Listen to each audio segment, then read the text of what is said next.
What's up guys, welcome back to the channel, and by welcome back I mean welcome because chances are you're new here.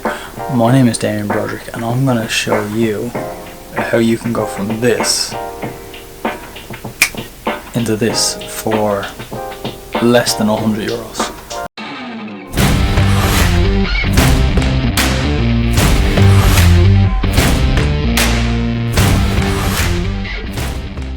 So full disclosure, some of the items that I'm using for filming these YouTube videos I already had in my photography kit before I kind of started shooting like YouTube videos. So the camera that I'm shooting on here I already have, it's my stills camera. I bought a little monitor to go up on top, which I'm not going to include in this because it's not necessary, you don't need it. And this is actually the first video that I'm shooting with that monitor. The previous ones are used without it because it's not actually an absolute necessity, it's just easier for me to check the lighting and check the focus. That's why I bought it.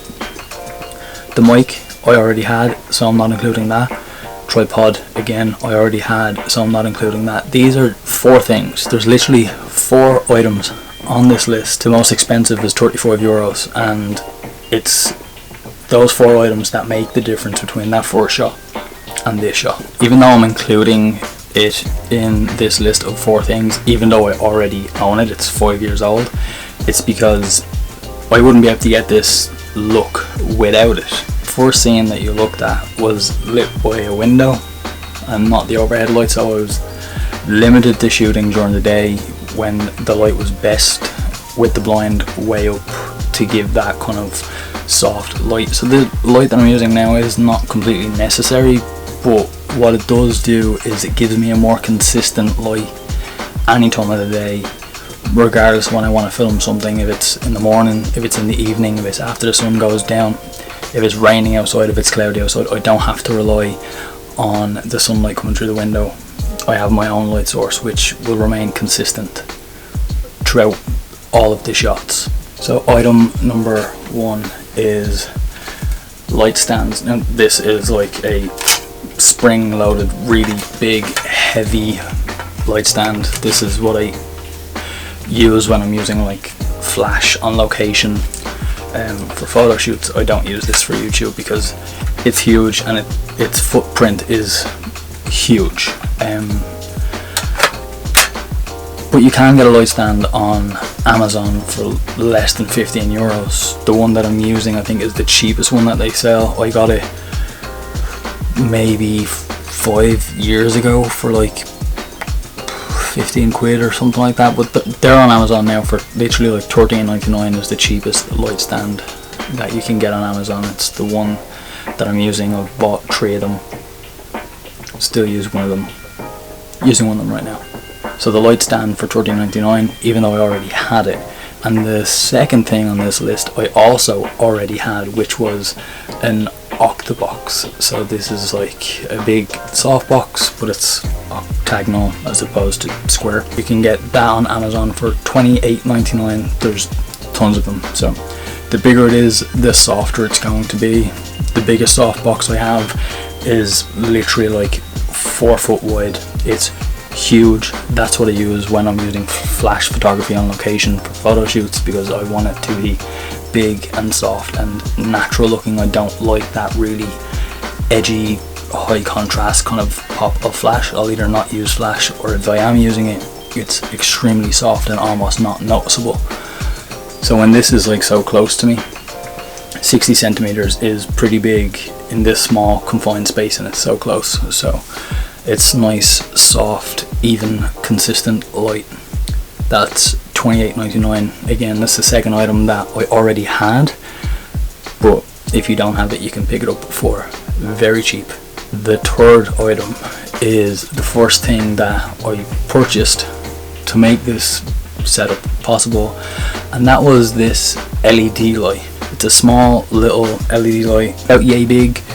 I was looking for the aperture light, but they're sold out everywhere, so I went for this tiny little one on Amazon, like 35 quid or something like that. It has a little LED screen on the back. It'll show you your color temperature, it'll show you the percentage of power that you're using, how many minutes remain on the battery while you're running it.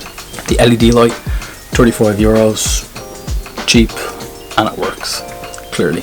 Last but not least, and also not completely necessary, was the backdrop. So the reason I was using the sheet was because behind this backdrop are bookshelves, and they are full of books. I didn't want the shot to be distracted by you reading what books are here or what books are here. I wanted the focus to be on me and what I'm saying, as opposed to you reading what books that we own. So that was the reason for the backdrop.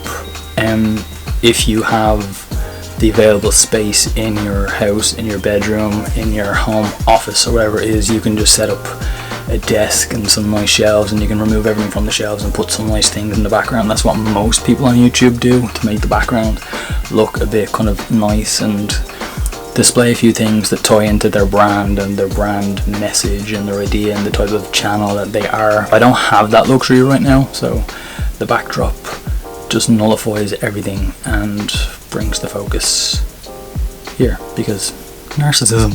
So all in all, if I didn't own any of the equipment other than my camera and a tripod and a microphone or whatever, all in, the things that I bought to achieve this look were a 14 euro stand, a 30 euro box, a 35 euro LED, and a 14 euro backdrop.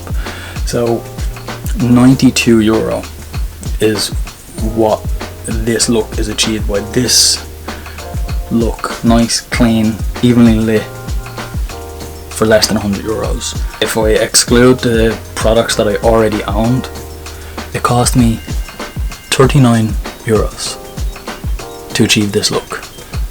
To go from basically a bedsheet hung up to this nice look for 39 euros. Some people may think, oh well, why not just wait till you had all this to start the channel, then it would all like look really nice and well and clean. But if that was the attitude that I have, that oh, I will just wait till this piece of equipment arrived, or this piece of equipment arrived, or this piece of equipment arrived, or I'll wait till I upgrade my camera, or I'll wait till I get a new lens, then I'll be waiting forever, because there's always going to be the want to upgrade gear.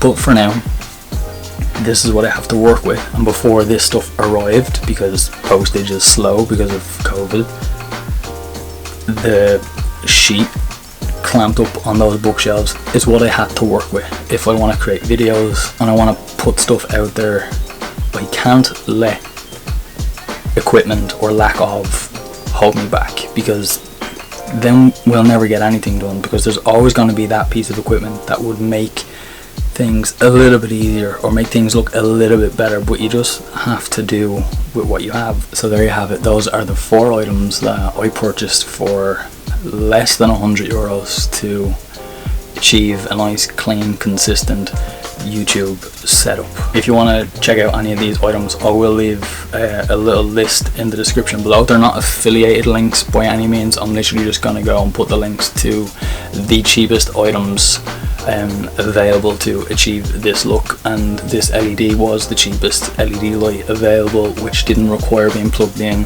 didn't require external batteries. If you like this video, be sure to give it a thumbs up, follow me on Instagram at Damien Broderick, and I'll see you in the next video. Remember to stay home, stay safe, and stay creative.